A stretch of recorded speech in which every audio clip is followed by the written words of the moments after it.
Hey, good morning. It's Dr. James. I hope you're off to a beautiful start today. I'm so delighted to lay eyes on you. Thank you for your time and thank you for your energy. And I got to be honest with you, over the last few minutes before I hit the go button, I've been really intending for this message to come out just the right way.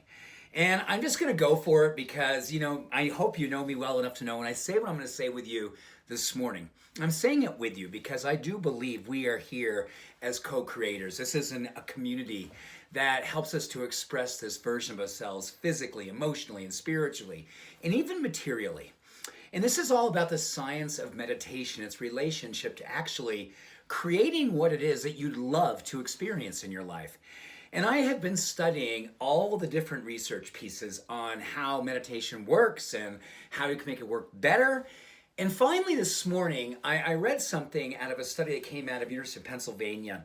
And it was based on the research in positive psychology and the work of functional MRIs and how do we use mindfulness and meditation to really, really get what we want out of life. And I believe this isn't always about I'm meditating for a brand new car. I'm meditating for this awesome, hot relationship. I mean, all those things are great. But, the sort of the next evolution, what do we want to see in ourselves this day? Because what is about this day that really allows meditation to work is getting super crystal clear. And this is really beautiful because the science coming from functional MRIs talks about how as we're working through our meditation practice, whether it's 2 minutes or 12 minutes or half an hour, there's a beginning where we're just kind of settling in. And if you're a mindfulness practitioner, a meditation or a person, or somebody who just prays, whatever you're doing, that beginning point, you're kind of like, all right, I'm getting comfortable. Did I take the garbage out?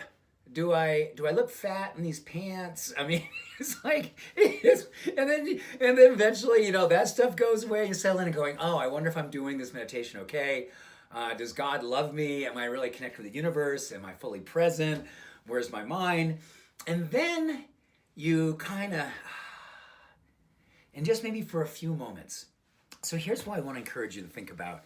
What we know from the research is that there's a few moments just before we finish our meditation where we're most likely in the gap, we're in the zone, we're in that special spiritual space where we're most likely to receive.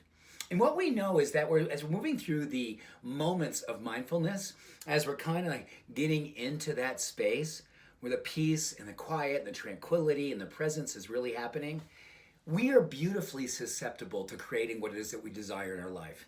The science is super clear, is that as we're meditating, you are promoting different neurochemicals, something called brain-derived neurotropic factor, which is literally like it's a fertilizer for your genius. It helps to build neurons. It helps to fortify the strength of your mind and your cognition and your thinking and your creativity.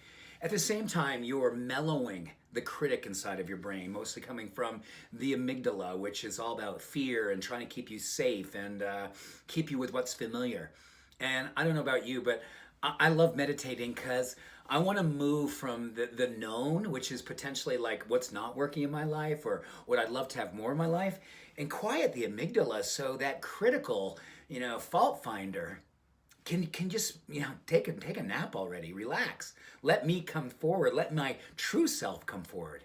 That's what meditation's all about. And just as we're finishing our practice, this is what you may want to do. So if you use a timer or say, I meditate for 10 minutes, those last 3 minutes, get really, really clear about how you want to show up after your meditation. Right after your meditation, and think about what that looks like the rest of the day. Because as this amygdala is quieting down and the critiquer is the one that's finding fault and fear is quieting down and the BDNF is rising, you're accessing a part of your brain called the anterior cingulate, which she is the genius center. She is spiritual. She is a manifester. She's so creative. She doesn't just think outside the box. She can't even see the box. She is that awesome and that powerful. She opens up. And when she opens up, just get wicked clear, awesomely clear, beautifully, brilliantly clear, courageously clear about what you want to experience after that meditation. How do you want to show up? What does it want to look like? How does it feel like? Get all your senses involved. And studies show the meditation will carry you into the day, carry you into the days to come. It's beautiful. You get a chance to be an artist. So paint that picture clear. Get very, very visual about what it is that you'd love to be living. and give yourself permission to finish your practice under the influence of that.